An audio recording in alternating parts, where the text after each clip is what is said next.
Selamat pagi Indonesia, para sahabat sang kakek dimanapun berada. Kita mendengar kabar baru-baru ini. Ada sidang gugatan class action atau perwakilan kelompok ke Pengadilan Negeri Jakarta Pusat. Yang menggugat adalah para orang tua yang anaknya mengalami gagal ginjal akut. Menurut data Kemenkes, sampai 16 November 2022, 199 orang meninggal. 324 kasus, 199 meninggal. Ini sangat memprihatinkan kita. Karena di negeri yang sudah modern, ketika farmasi sudah mengalami kemajuan teknologi, tetapi ada obat yang diduga ada larutan kimia yang menjadi penyebab dari gagal ginjal akut ini. Pertanyaan kita adalah, kenapa sampai ada obat yang beredar secara resmi, diberikan oleh dokter, ternyata mengandung larutan kimia yang mengakibatkan gagal ginjal akut? Di mana fungsi Badan Pengawas Obat dan Makanan? Di mana fungsi Kemenkes? Baru-baru ini IDAI, Ikatan Dokter Anak Indonesia, menginstruksikan kepada seluruh dokter anak untuk menghentikan pemberian obat sirup satu merek yang diduga menjadi penyebab gagal ginjal akut ini. Seberapa serius pemerintah menangani kasus ini? Kok harus sampai digugat oleh masyarakat atau orang tua dengan sistem perwakilan? Dari 324 kasus, 199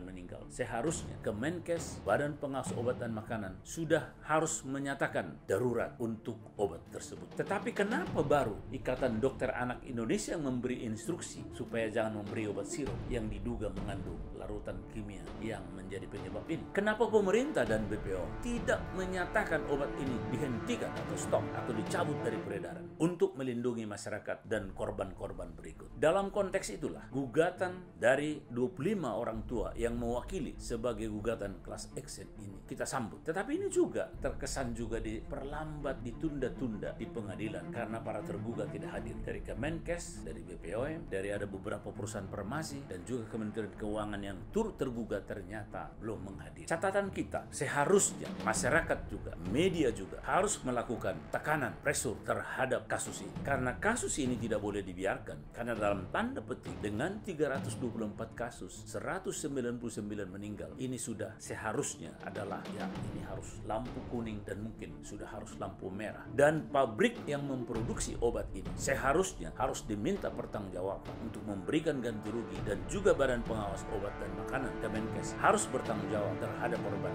dan juga seluruh korban-korban yang lain yang mungkin tidak ikut menggugat ini. Para sahabat sang kakek, memang menyangkut obat dan kesehatan bagi kita memang sebuah dilema. Kemarin untuk virus yang diproduksi oleh Indonesia, putra-putra Indonesia walaupun memakai bahan-bahan dari yang lain, sangat dipersulit oleh Badan Pengawasan Obat dan Makanan untuk diuji saja. Tetapi ini ada obat yang sudah nyata-nyata membawa korban, juga tidak ditarik oleh Badan Pengawas Obat dan Makanan dan tidak dinyatakan sebagai obat yang seharusnya tidak boleh beredar. Di sini kita harus memang memberi peringatan dan pelajaran bagi pengawas obat dan makanan dan juga Kemenkes untuk lebih jeli, untuk lebih peka, untuk lebih sensitif terhadap korban-korban yang ditimbulkan karena satu obat. DPR juga seharusnya mengawasi Kemenkes dan memanggil Kemenkes dan Badan Pengawas Obat dan Makanan karena kasus ini tidak boleh dianggap remeh. Karena obat ini beredar di seluruh Indonesia, maka patut diduga ini bisa menimbulkan korban-korban baru lagi yang akan datang. Oleh karena itu, pemerintah, Kemenkes dalam hal ini, Badan Pengawas Obat Makanan, dan DPR, dan seluruh pemangku kepentingan, perusahaan-perusahaan farmasi, ke depan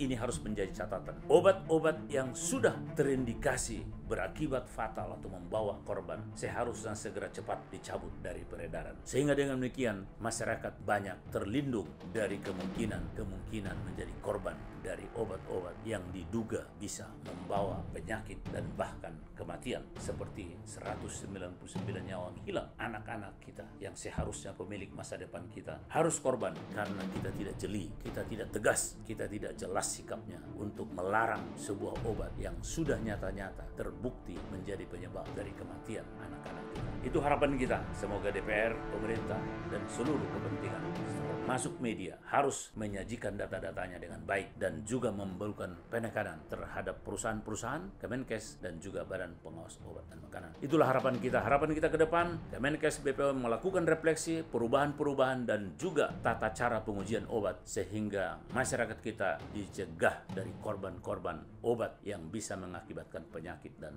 mematikan. Demikian dulu para sahabat sang kakek, mudah-mudahan ini bisa segera diatasi oleh pemerintah dan BPOM. Salam ngopi dulu.